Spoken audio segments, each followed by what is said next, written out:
Hello friends, we will have this lecture bilingual. Hindi और English दोनों में होगा ये lecture and we can both type of students who prefer in Hindi और in English can understand this lecture very easily.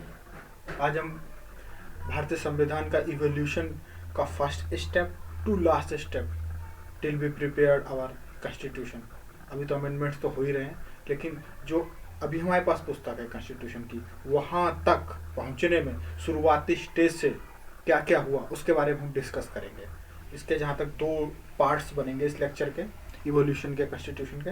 एक तो till 1858 प्रथम स्वतंत्रता संग्राम तक, शुरू से लेकर प्रथम स्वतंत्रता संग्राम तक, और सेकंड पार्ट में आप देखेंगे सेकंड स्वतंत्रता संग्राम से लेकर जो हमने फाइनली कॉन्स्टिट्यूशन इवॉल्व करा वहाँ तक, मीन्स 26 जैन 1950. दोस्तों, हम जानते हैं जैसे हमारे भारत देश में संविधान अलग अलग समय पर अलग अलग राजाओं या उनके अमात्यों ने बनाया. जैसे कि चाणक्य ने बनाया था, चाणक्य गुरु जो थे उन्होंने बनाया था.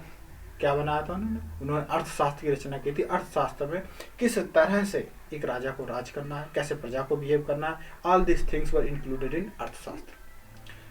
सेकेंड वॉज वन, जब आप देखते हो वैशाली गणराज्य है, वहाँ गणराज्य था, तो जब गणराज्य होगा तो एक पुस्तक भी होगी जिसके थ्रू चला होगा पूरा साम्राज्य. Next way you can also consider Manusmriti. In Manusmriti there was total societal division in caste ways, how to different caste behavior, how to king have to behavior to different castes, all these things, how to be a certain caste will do a business, all the things were given in Manusmriti. Manusmriti सबको दिया हुआ था ये. लेकिन हमें जो discuss करना है वो ये करना है कि भारत का संविधान जो हमें मिला है वो कहाँ से इवॉल्व हुआ. तो हम जैसे कि जानते हैं कि ईस्ट इंडिया कंपनी आई भारत में, उन्होंने अपना बिजनेस स्टार्ट करा. इनिशियली वो एक बिजनेसमैन थे, फिर वो धीरे धीरे धीरे धीरे धीरे उन्होंने मोनोपोली कर ली हर चीज़ पे, चाहे लैंड हो, चाहे रेवेन्यू हो, चाहे बिजनेस हो, हर चीज़ पे उनकी मोनोपोली थी इन इंडिया.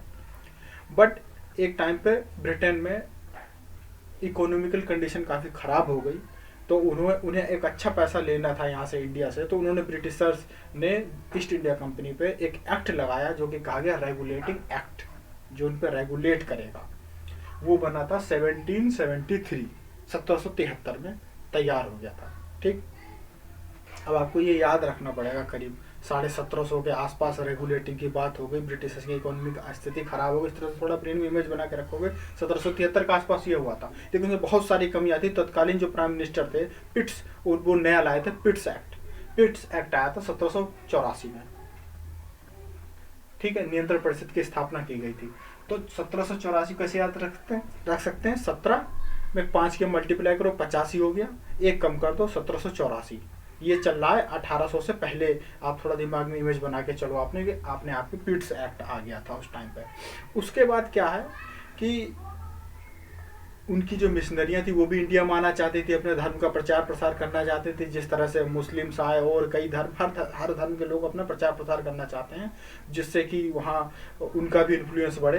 तो ब्रिटिशर्स ने एक नया कानून बनाया जिससे कि मिशनरियों को भी भारत में अपनी बातों को फैलाने की अनुमति दी गई. वो 1813 के आसपास हुआ था. इसे हम याद रख सकते हैं कि 13 में 13वीं होती है, 13 में पंडित आते हैं. तो जब ब्रिटिशर्स है तो पंडित नहीं, उन्होंने मिशनरियों को इस बात की इजाज़त दी. तो 1813.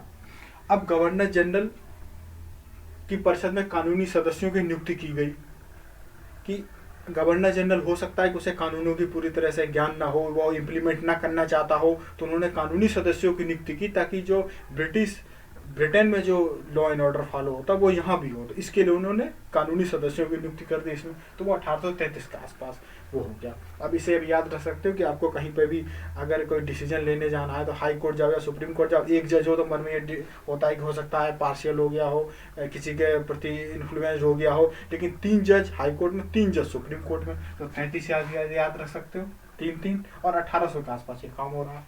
स्वतंत्रता से पहले, प्रथम स्वतंत्रता संग्राम से पहले. तो 1833 हो गया ये.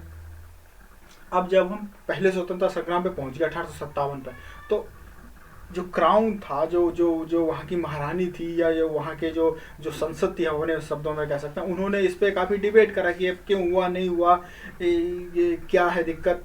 और यहाँ के कुछ लोग भी थे जिनकी बात वहाँ तक पहुँच रही थी। तो वहाँ पे एक लॉर्ड पाम्स्टन नाम के थे सांसद, आप कह सकते हो, उन्होंने ये बात रखी थी, उन्होंने विधेयक रखा था। तो 1858 में पहली बार ऐसा हुआ कि जो powers of the crown were to be exercise by the secretary of state, एक नया पद क्रिएट किया गया, सेक्रेटरी ऑफ स्टेट।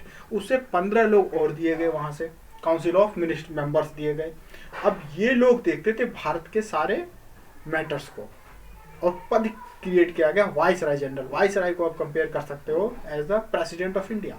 तो वाइस राय को क्रिएट किया गया, और निचले स्तर पे स्टेट्स में करने के लिए गवर्नर, जिस तरह से आजकल गवर्नर है, तो गवर्नर को क्रिएट किया गया। ये पूरा प्रोसीजर बनाया गया टिल 1858। अब हम नेक्स्ट वीडियो में इस बात पर डिस्कस करेंगे कि 1858 से टिल 1947 हमारा संविधान तो बन के तैयार हुआ 26 जनवरी 1950, लेकिन टिल 1947 क्या क्या हुआ, कैसे कैसे उसमें नई नई चीज़ें आई, क्या क्या चीज़ें हुई, क्या क्या उसके पीछे लॉजिक था। ठीक है, तो संविधान का क्या है, संविधान से पहले लोग क्या होता, एक आदमी की खुद की अपनी मेंटेलिटी से कि कोई शासन आप ज़्यादा लिबरल नहीं हो सकता। लेकिन जब एक लिखित संविधान होता, सभी को पता होता, सभी क्वेश्चन आंसर कर सकते हैं, तो संविधान के आ जाने के बाद जो लिबरल डेमोक्रेसी है उसका आप इनिशियल फेज कंसीडर कर सकते हो। संविधान एक ऐसे प्लेटफॉर्म को प्रोवाइड करता पूरी कंट्री को, जिससे कि ये समझो कि उस कंट्री कि एक इंजन या कोई शरीर के मस्तिष्क से आप उसको कंसेप्चुलाइज कर सकते हो। कहीं पर ये काम सुप्रीम कोर्ट करती है कानून बनाने का काम, कहीं संसद करती है। ठीक है, तो हम नेक्स्ट वीडियो में देखेंगे 1858 के आगे क्या हुआ। ठीक है, so thanks for watching video. If you give me likes,